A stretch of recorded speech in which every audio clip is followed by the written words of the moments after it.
Somewhere in your family, there is a refrigerator that will not die. Maybe it is standing in your grandmother's kitchen right now, avocado green or harvest gold, humming the same soft note it has hummed since Nixon was in the White House. Maybe it got demoted to the garage in 1994, and it is out there tonight, keeping sodas cold through the July heat, 50 years old, without one single service call to its name. Every family has one. Everybody jokes about it. And almost nobody stops to ask the obvious question. Because meanwhile, in the kitchen, the new refrigerator, the big stainless one that costs $2,400 and connects to the Wi-Fi, is on its second ice maker in 3 years. And the last technician who came out to look at it said a sentence that would have sounded completely insane to your grandmother. He said it might not be worth fixing. Her $400 refrigerator has now outlived 3 of yours. And that is not your imagination. And it is not rose-colored memory playing tricks on you. It really happened. It happened to almost every family in America at the same time, and by the end of this video you are going to know exactly why. There are 5 reasons. One of them is going to sting a little, because it is partly your fault and mine. One of them is the fault of nobody at all, and the last one is not really about refrigerators. It is about the world that built them, and the one we traded it for. But first I have to prove to you that the old machine is real, because there is a voice in your head right now saying this is just nostalgia, that people only remember the survivors, that grandma's fridge broke plenty, and you have simply forgotten. So here is the machine that settles the argument. In 1927, General Electric started selling a refrigerator called the Monitor Top, the one with the round motor sitting on its head like a little crown. They sealed the compressor inside a steel shell, filled it, welded it shut, and shipped it to families who were buying their first electric icebox. That was almost 100 years ago. And today, in 2026, there are Monitor Tops still running. Not in museums, in basements and cabins and garages, plugged into the wall, keeping food cold, on the original sealed system. Older than every person watching this video. Repair technicians talk about them the way sailors talk about sea monsters, because every tech has met one. The oldest working machines in America are not tractors and they are not trucks. They are refrigerators. And underneath the family legends sits a plain fact. The refrigerators built in the 40s, 50s, 60s, and 70s routinely ran 30, 40, even 50 years. Ask any appliance man who has been at it long enough, and he will tell you about the machine he could not kill. And now put the new one next to it. The refrigerator you buy today has an expected life of somewhere between 10 and 15 years. And that is the optimistic number, the whole machine number. The fancy parts die much faster. About 1 in 3 refrigerators with an ice maker develops a problem by year 5. Year 5. One respected dealer publishes its real service records every year, tens of thousands of calls, and in their data, the single most reliable premium refrigerator brand they sell still came back for service more than 1 time in 10 in the first year alone. The best one, in year 1. So the gap is real, and it is enormous. A machine your grandmother bought once, in her 30s, was still running when she died. A machine you buy today may not outlast your phone plan. Something happened between her kitchen and yours. It was not one thing, it was 5. And the first one is the hardest to hear. Because the first thing that changed was not the refrigerator, it was us. And to understand what that machine meant to her, you have to know what came before it, because your grandmother, or her mother, did not grow up with a refrigerator at all. She grew up with an icebox, a wooden cabinet lined with tin, and the cold came from a literal block of ice. Delivered by a man with a horse cart and iron tongs, who came down the street twice a week, while the kids ran after the wagon begging for chips. There was a card in the front window with a number on it, telling him how many pounds to bring, and a drip pan under the box that somebody had to empty before it flooded the kitchen floor, and when the ice ran low in an August heat wave, the milk went sour, and that was simply life. And then, inside a single generation, the electric refrigerator arrived, and cold stopped being a delivery and became a birthright. Within about 20 years, it went from a rich family's toy to standing in nearly every kitchen in the country, one of the fastest adoptions of any machine in American history. So when that refrigerator came into your grandmother's house, it did not feel like an appliance. It felt like the future had been carried in the front door by two men with a hand truck, and the whole family stood in the kitchen and watched it get plugged in. People of that generation did not just own their refrigerators. They were a little bit in awe of them, their whole lives. Keep that in mind, because it explains everything about the next number. Here is a number that rearranged how I see every appliance in my house. In 1952, a new refrigerator cost about $400, and in 1952, the median American family earned about $3,900 a year. Do that math and hold on to it. A refrigerator cost a family more than 5 weeks of income. 5 weeks. In today's money, that is a $4,000 purchase, and for plenty of families it was the second most expensive thing they owned after the car. Couples saved for it. Stores sold it on installments. When it arrived, the neighbors came over to see it. And there are families where the day the refrigerator came is a story that still gets told. Now look at yours. The standard refrigerator today runs about $800, and the median household earns about $80,000. That is not 5 weeks of income. That is 2 or 3 days. Measured in the hours a person has to work to buy one, the refrigerator has become roughly 10 times cheaper than it was in your grandmother's kitchen. And here is the sting. We did that. Decade after decade, standing in the store, families picked the cheaper one, and the market listened, the way it always listens. The manufacturers did not wake up one morning and decide to build a worse machine. We told them, millions of us, with our wallets, that the price mattered more than the decades. Her refrigerator lasted 40 years, partly because she paid for 40 years. We pay for 10, and we get what we pay for, and almost nobody ever says that part out loud. But money only explains half of it, because when a family hands over 5 weeks of pay, the company building the machine knows it, and they build accordingly. Which brings us to what that old fridge is actually made of. Go put your hand on the old machine sometime, and then on the new one, because your hand will understand this faster than any spec sheet. The old one is steel, heavy gauge steel, the cabinet, the door, the inner liner, coated in porcelain enamel, the same glass-hard finish they put on cast-iron bathtubs, which is why a 60-year-old fridge in a garage can still shine when you wipe the dust off it. The shelves inside are steel too, sometimes chrome-plated, and the door closes with a latch, a mechanical click, like a car door from the same era, and that comparison is not an accident. For 60 years, Frigidaire, the biggest name in refrigeration, the brand so dominant that people called every refrigerator a Frigidaire, the way we call every tissue a Kleenex, was owned by General Motors. The refrigerator in your grandmother's kitchen was built by the car company, in the car company's culture, on the car company's assembly lines, by people who thought in terms of steel and decades. And the heart of the machine was built the same way.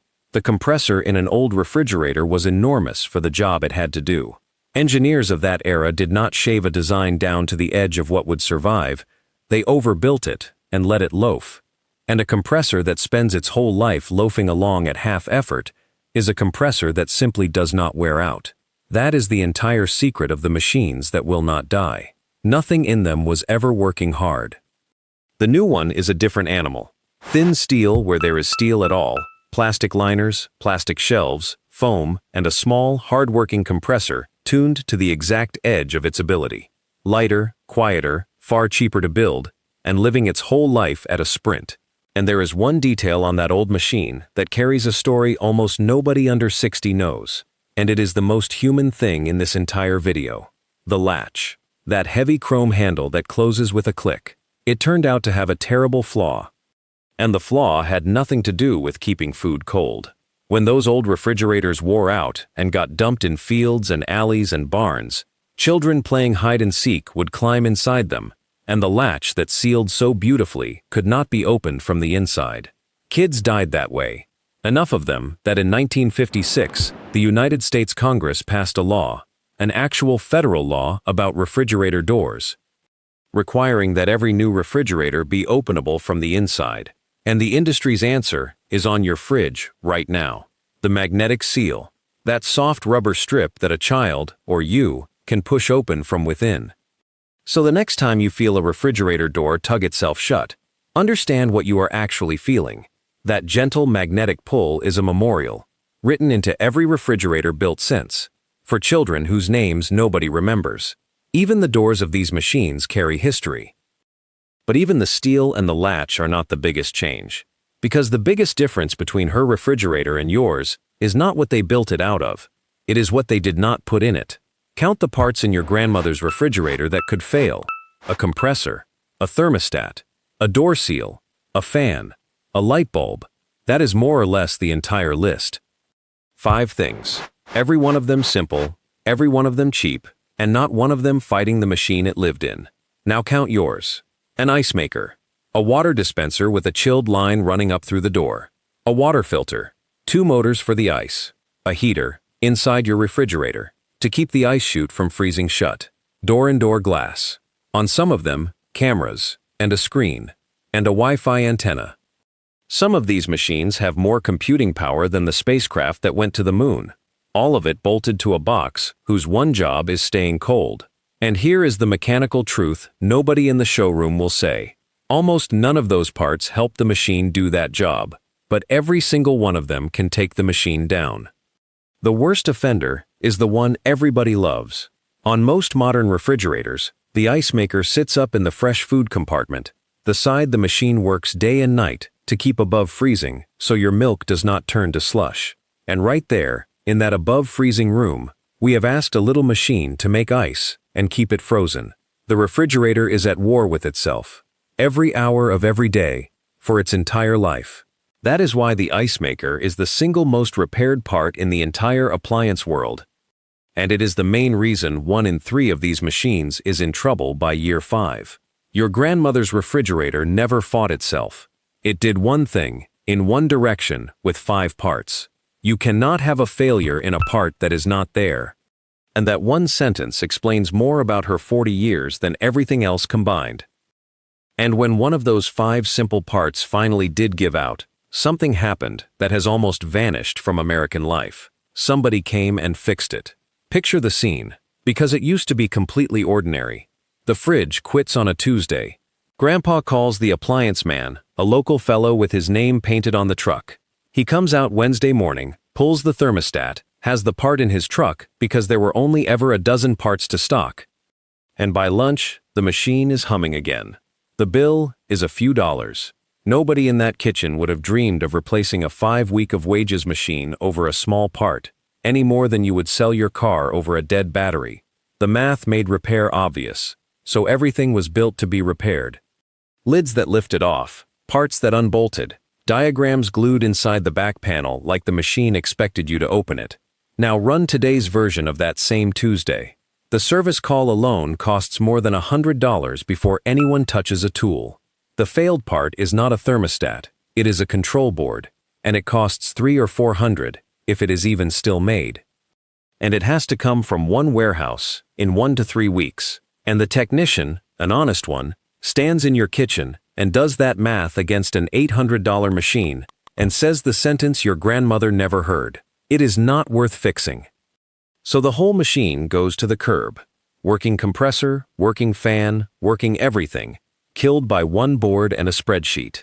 The old fridge was cheap to fix and expensive to replace. Yours is cheap to replace and expensive to fix. Flip those 2 numbers and you flip the fate of every appliance in the house. That flip right there is modern life in one sentence. And notice what quietly disappeared along with the repair. The repairman himself. He used to be a fixture of American life. The appliance man, the fellow whose name your grandmother knew, who had been coming to that same house for 20 years, who knew the machine because he had touched it before, and who would look at a part and tell you the truth about it, because his whole business was his reputation on your street. There was even a famous ad campaign built on him, the lonely repairman, sitting by a phone that never rang because the machines never broke, and the country laughed, because the country knew him. He is mostly gone now, not because men stopped knowing how to fix things, but because we stopped buying things worth fixing, and a trade cannot survive on machines designed for the curb. When the old fridge finally does need a hand, the man who would have saved it has already retired. And nobody took over the shop, because there was nothing left to take over. We did not only trade away the machine, we traded away the man who kept it alive. Now, The fifth reason, and I have to be honest with you about this one, because after everything I have just said, this is the reason where the old refrigerator loses, and it loses badly. Your grandmother's refrigerator is an energy hog. There is no gentle way to put it. That beautiful overbuilt loafing machine drinks electricity.